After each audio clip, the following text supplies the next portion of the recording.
Okay, so welcome to the stream. This is about as technologically advanced as we can get on the stream. So if you followed my Twitch channel, this is kind of a familiar setup. So I have both the face camera and the overhead camera going at the same time.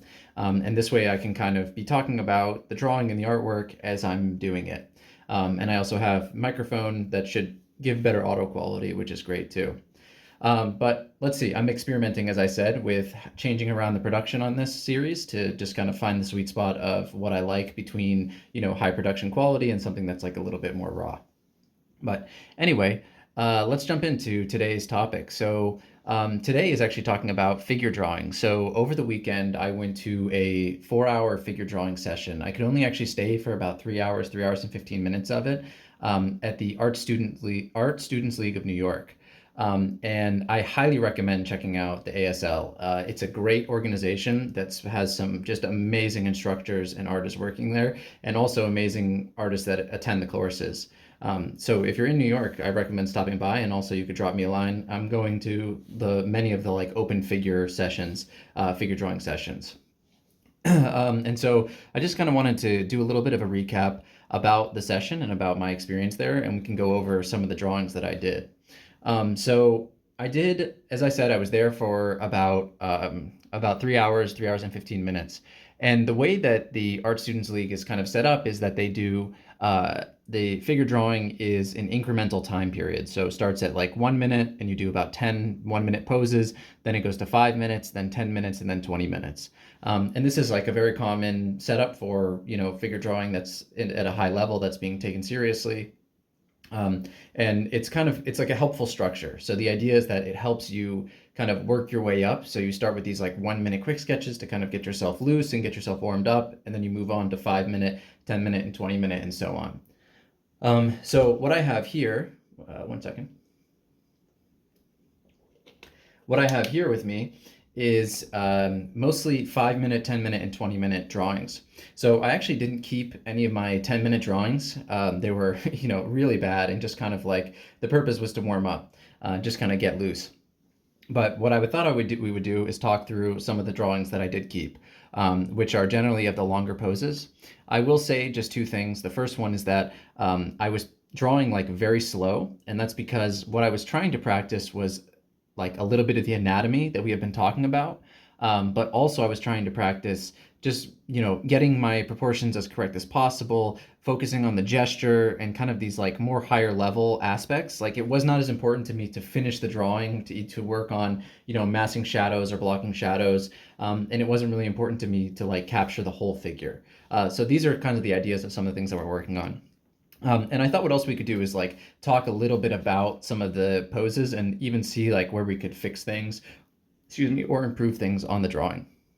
So, okay, first drawing here is a little 5-minute pose that I did. So one quick thing actually that I do want to say before we go through these is the model for me was not my favorite model that I've drawn, because there was like a lot of these like contorted poses that were kind of difficult. And I think that, some people do find these really nice, because you can practice like a new part of anatomy when you kind of have, these like really complex contortions of the body and, showing maybe like creases on the side of the body that you don't normally see. For me, I tend to like more classical kind of simple poses. So not to say anything against the model. I think the model was fantastic, but for me, not my favorite type of drawing. So most of the poses that I captured or that I had success on were kind of those more simpler classic poses. So this is just like a little 5-minute study to like, this was probably the first drawing that I did that I think was okay. I think probably there's not too much worth talking about or fixing here. So let's actually move on to some of the 10-minute drawings. So here's where I finally started to get a groove on some of these drawings. And I was starting to really think a lot more about anatomy. So if you've been following along, we recently looked at like arm anatomy, which kind of starts at the deltoid. And then I was trying to capture some of this aspect about the trapezius. And then I took the shadow out to the edge of where like the brachialis may be. Now these weren't always visible on the model, but I was trying to kind of like practice my anatomy knowledge. And I did a similar thing on the other side. Actually, we could even extend this a little bit to kind of hint more about the not trapezius, sorry, the tricep here, right? These are the triceps here. in my opinion, I captured well kind of the gesture. To me, this reminded me of like someone who was, maybe like leaning over a balcony, looking down. Obviously there was like more to the figure, but I kind of just focused in on this and really just tried to kind of like get the proportions and things correct. I think that this looks a little bit long here, this whole arm relative to the other arm. So I'm not quite sure where things were messed up here, but maybe in reality, like the shoulder was actually further down, kind of like down more this direction as opposed to up so high. And then that would kind of shorten the length of everything of the arm. And it's possible that the hand was actually further back here. This pose, kind of another one of these like contorted poses where you have the body twisting. And actually, I think I could have probably pushed that twist. You can see this kind of like a twist in this direction, right? So I could have actually started to bring around some of these things. But some of the anatomy that was captured, I was able to kind of get the deltoids in here. Also, this kind of like bony landmark that exists down here between the clavicle, capturing like the top of the sternum, the belly button, just trying to kind of understand like what's the gesture of this pose. And actually, if I was going to reinforce this, I could even put this line in just to kind of illustrate further that this is like kind of like a pose where someone is going back, right? So these were some of the things that I was kind of thinking about on these ones. Now, I think here is where we get into some of the more interesting drawings, which were the 20-minute drawings. So this is the first one that I did that I kind of actually liked. I made it pretty far here, but I made it pretty far, but that's not necessarily what I like about it, but I think that I kind of I accomplished what I wanted to accomplish here. Okay, so first of all, I think the gesture is relatively well captured compared to what she was doing. I was trying to find this kind of S-curve of the back, right? So the model was sitting on the chair here, facing backwards, and kind of looking this direction, but then the body's kind of rotating a little bit towards that direction, and then this piece of the body is actually facing this direction. Some aspects that maybe have some issues. I think that probably this arm is a bit too thin here. Actually, just generally, I think the arm is probably too thin and could be thickened a little bit. So I could even add a little more weight. Probably better to like erase and redraw that, but add like a little more weight to that arm should help fix things a little bit and actually just push all of this into shadow. That way we don't have to worry about any of that arm there. But one thing that I thought would be kind of interesting to do here is I have actually printed out the back anatomy that we can look at. So this is actually from a reference that I was talking about recently, which I posted in a previous video, which is this Classic Human Anatomy in Motion PDF guide. So it's like an online guide that you can go through. I eventually found the name of the artist, and I will put it in the description and link it so that we can know exactly who it was. But anyway, I wanted to kind of compare a little bit some of the anatomy that I found and so some of the anatomy that is supposed to be there. So the first one is this kind of big shape that occurs from the trapezius. And you can see that I think I did capture that quite well. I think I probably could have brought it down more. It seems like it's probably up a little bit too high relative to like where the other muscles are. And then we have the lat muscles, which are these kind of big ones down here. Like I like to go in order of size. So these are like the next big ones that are tucked under here. And I do have these kind of indicated. But actually, I didn't quite do these correct either. I could have pushed this shape, made this shape a bit larger and kind of focused a little bit more on this side here. Probably studying the back is in the near future. Something we need to review in the near future. Then kind of looking at, the infraspinatus and the teres major forms this like triangle. And then there's like this bone here called the scapula, which is like the bone on the back of everybody's body that you can kind of see on their back. And I have that more or less correct relative to the deltoid, I think. There's probably some more stretch here that I'm not capturing. And likewise on the other side. And then on the bottom, we have what's known as like the iliac crest, which is kind of related to where the pelvis sits. And then you get these two nice dimples here, which can act as a landmark. And I always draw this like little triangle in here. And this kind of creates the anatomy of the back. And I think this was like a perfect example of like being able to kind of use what I've been studying and thinking about, and then just applying it directly to a drawing. And knowing anatomy helps so much here because a lot of this was not actually visible in the model. Some of it is, some of it isn't. I've heard Jeff Watts from Watts Atelier say, your drawing is 1/3 what you see, 1/3 what you know, and 1/3 what you want to see. Maybe he says it 1/3 what you see, 1/3 what you think you should see, and then 1/3 what you want to see. And so that's kind of the recipe, if you will, that you're playing with in these drawings.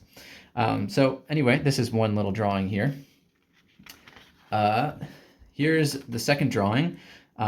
So this one I was really focused a lot on gesture. So I found this like really nice rhythm, which was all the way down from the side of the head, but came down through, caught this like piece of the side of the body that was sticking out, and then all the way down into the leg right here. So I had this really nice gesture, and I kind of really tried to emphasize that.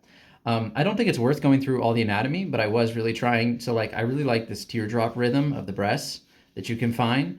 And then that really helps you also, like, if you can locate where the sternum is, or the center of the chest, the center line, understanding kind of, a little bit about the pectoral muscles. And then, of course, I was not trying to just like blindly draw these like bumps on the arms. Like instead, I'm focusing on, okay, here's where the deltoid should be.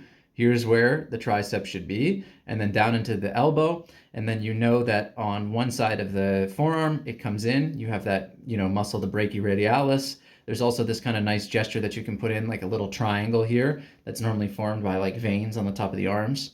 So just something that I threw in there. And yeah, so anyway, I think here the gesture is captured kind of nicely. And I did like this pose, actually. This to me is like one of those more classical poses that I'm talking about that really have this like, I liked really playing with this gesture. Like you can see I really pushed this in. And in a finished drawing, or a finished painting, I would try and keep as much of that in as I can. So, there's different ways to do that I've played around with or that I've heard other artists play around with. So for example, you might not want to have this harsh line, but maybe there's a lot of details that you can pick up along the way. Like you make some emphasis here of some shadow under the clavicle, or you have, changing of skin tones that's kind of going here, or brushwork that's going vertically. But anything you can do to kind of reinforce this nice rhythm. Okay, so this was one of these really difficult poses. And I didn't get very far in the 20 minutes, but I did manage to, I think, capture the gesture and get everything more or less in proportion. So you can see it's like a kind of reverse. The figure is upside down, the model's upside down. They're kind of facing towards us. And so there's some foreshortening that's coming towards us. And then just have this, there was actually a really interesting shadow pattern. Unfortunately, I didn't have enough time, but there was some really interesting shadows. And for this one, I was really patient and really trying to focus on anatomy. So if you recall, we've studied the elbow or the armpit quite a bit, and where these kinds of muscles meet. And I even did a drawing from imagination like this, which helped so much. But I kind of was able to find a lot of those rhythms and muscles and different aspects. I was able to kind of steal those from my own past drawings and put them into the armpit here.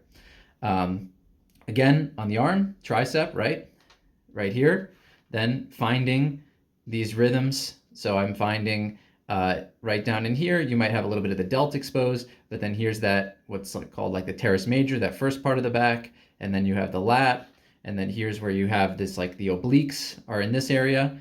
You can see I actually sketched in the rib cage because I was trying to understand.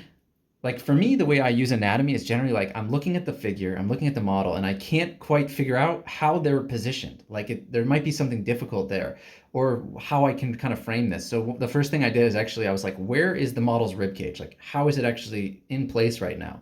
And this is a kind of one of those poses where you can see pieces of it that are coming through the skin. So I found that super helpful. Once you have one thing in place, then you can kind of build everything else as a structure around it. So anyway, a drawing that I actually really like, and I would consider, taking this further, or, maybe doing a similar pose in a painting or something like that. I quite liked it, actually. We'll just quickly do the last two. This was the last one that I did actually. Sorry, this is actually the last drawing. This is the last one that I did. And by this time, I was actually really tired. So the last three were all 20 minutes. I don't know if I said that, all 20-minute poses. This one, I was like really exhausted. And I managed to get a lot of the gesture in that I wanted and kind of found, I found another nice rhythm here, but not quite as nice as I think on the previous one. And then I tried to find a rhythm here, but it feels like a bit forced. I think there's probably better rhythms that I could have found that were like, emphasizing this like stretch forward. This was, you can see that this is not just relaxed. This is like stretching forward, pushing, the model was pushing the hand down this far. And so, yeah, I think it's generally okay, but you can see like I was tired, so the line work is kind of deteriorating and falling apart a little bit. So in summary, I think I'll put this one back up while I talk a little bit.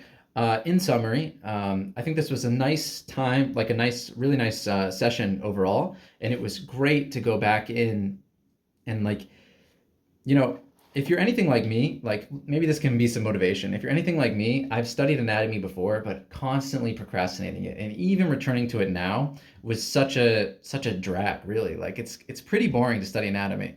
But just putting in a couple hours to like the major pieces, not even everything, just the major pieces. So like just studying the torso, just studying the back, can be, really helpful in pushing your figure drawing forward. And I mean, figure drawing, if you haven't done figure drawing, this can also be like a call to push you to do figure drawing. If you're in New York City, check out the Art Students League, check out ASL. But most places have figure drawing, and I think it's like a great way to practice your drawing. You're drawing from life, which is not something that I do enough on this series so far. This is the only time I've drawn from life. And also, like, I think, you get to socialize, you get to meet other artists, you get to see other work. So overall, I think it's like a pretty great experience. So I'll probably do another recap of figure drawing as I'm doing more. Unfortunately, I'm pretty busy these next days, so I won't be able to get a chance to do it. But likely next week I'll be doing another session, and we can talk about what happened. But okay, that's it for today.